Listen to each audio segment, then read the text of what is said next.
চাঁপাইনবাবগঞ্জে সমন্বয়ক পরিচয়ে চাঁদা দাবি, গণধোলাই দিয়ে পুলিশে দিল জনতা। চাঁপাইনবাবগঞ্জ শহরের স্বরূপনগর এলাকার একটি বাড়িতে বৈষম্য বিরোধী ছাত্র আন্দোলনের সময় পরিচয়ে চাঁদা দাবি ও স্বর্ণালংকার ছিনতাইয়ের ঘটনায় গণপিটুনি দিয়ে সোহেল রানা নামের এক যুবককে পুলিশে দিয়েছে স্থানীয়রা। তবে এ সময় সোহেলের সহযোগী আরও ৩ জন পালিয়ে গেছে। এ ঘটনায় যুবকদের মারধরে আহত ওই বাড়ির 2 নারীকে জেলা হাসপাতালে প্রাথমিক চিকিৎসা দেওয়া হয়েছে। আটককৃত যুবক চাঁপাইনবাবগঞ্জ পৌরসভার নয়াগোলা এলাকার বাসিন্দা এবং তিনি চাঁপাইনবাবগঞ্জের একটি বেসরকারি পলিটেকনিকের ছাত্র। পুলিশ সূত্রে জানা যায়, বৃহস্পতিবার রাত 11:30টার দিকে অবসরপ্রাপ্ত সেনা সদস্য লিয়াকত আলীর বাড়িতে যান সোহেল রানা সহ 4 জন যুবক। তারা বাড়ির ভেতরে প্রবেশ করে তারা দাবি করে এই বাড়িতে বাল্য বিয়ে হচ্ছে। বাল্য বিয়ের ঘটনা ধামাচাপা দেওয়ার জন্য তারা চাঁদা দাবি করে এবং কথা কাটাকাটির এক পর্যায়ে সেই বাড়ির নারীদের মারধর করে। দুজনের গলায় থাকা 2টি স্বর্ণের চেইন ছিনিয়ে নেয়।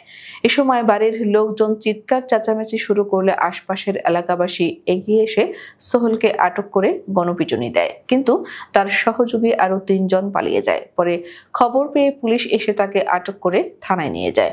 বৈষম্য বিরোধী ছাত্র আন্দোলনের সাবেক আহ্বায়ক আব্দুর রহিম বলেন, আটককৃত সোহেল রানা বৈষম্য বিরোধী ছাত্র আন্দোলনের কোনো কমিটিতে ছিল না, তবে সে জুলাই যোদ্ধা ছিল এবং আন্দোলনের সময় কারাগারেও গিয়েছিল। দেশকে নতুন মাত্রায় নিয়ে যাওয়ার জন্য আমরা জুলাই বিপ্লবে অংশ নিয়েছিলাম। তাই কেউ যদি জুলাই বিপ্লবের নাম করে অথবা বৈষম্য বিরোধী ছাত্র আন্দোলনের সদস্য পরিচয়ে কোনো অপকর্মে লিপ্ত হয় তবে তার শাস্তির দাবি করছে। তিনি আরো বলেন, সোহেল একটি বাল্যবিয়ে প্রতিরোধে চাঁদা দাবির ঘটনায় আটক হয়েছে বলে শুনেছি। আমরা এই ঘটনার সুষ্ঠু তদন্ত চাই এবং সে যদি এই ঘটনায় জড়িত থাকে তাহলে তার কঠোর শাস্তির দাবি জানাচ্ছে। চাঁপাইনবাবগঞ্জ সদর থানার ভারপ্রাপ্ত কর্মকর্তা মতিউর রহমান বলেন, বৈষম্য বিরোধী ছাত্র আন্দোলনের পরিচয়ে বাল্য বিয়ে প্রতিরোধের কথা বলে বাড়িতে ঢুকে চাঁদা দাবি ও ছিনতাইয়ের ঘটনায় এক যুবককে আটক করেছে পুলিশ। এ ঘটনায় ভুক্তভোগীর কাছ থেকে এজাহার পাওয়া গেছে। পুলিশ ঘটনার তদন্ত শুরু করেছে এবং মামলা প্রক্রিয়াধীন আছে। উল্লেখ্য, এর আগেও চাঁপাইনবাবগঞ্জ কারাগারের তৎকালীন জেল সুপার শরীফুল ইসলামের কাছে চাঁদা দাবির অভিযোগ জানানো হয়েছিল এই সোহেলের বিরুদ্ধে। উল্লেখ্য, রাজধানীর গুলশানে সাবেক সংসদ সদস্য শাম্মী আহমেদের বাসায় চাঁদাবাজির ঘটনায় গণতান্ত্রিক ছাত্র সংসদের কেন্দ্রীয় যুগ্ম আহ্বায়ক জানে আলম অপুকে গ্রেপ্তার করা হয়েছে। শুক্রবার ঢাকা মেট্রোপলিটন পুলিশের মিডিয়া অ্যান্ড পাবলিক রিলেশনস বিভাগ এক সংবাদ বিজ্ঞপ্তিতে এই তথ্য জানিয়েছে। বিজ্ঞপ্তিতে বলা হয়েছে, গুলশানে 50 লাখ টাকা চাঁদাবাজির ঘটনায় পলাতক জানে আলম অপুকে রাজধানীর ওয়ারি থেকে গ্রেপ্তার করেছে ডিবি পুলিশ।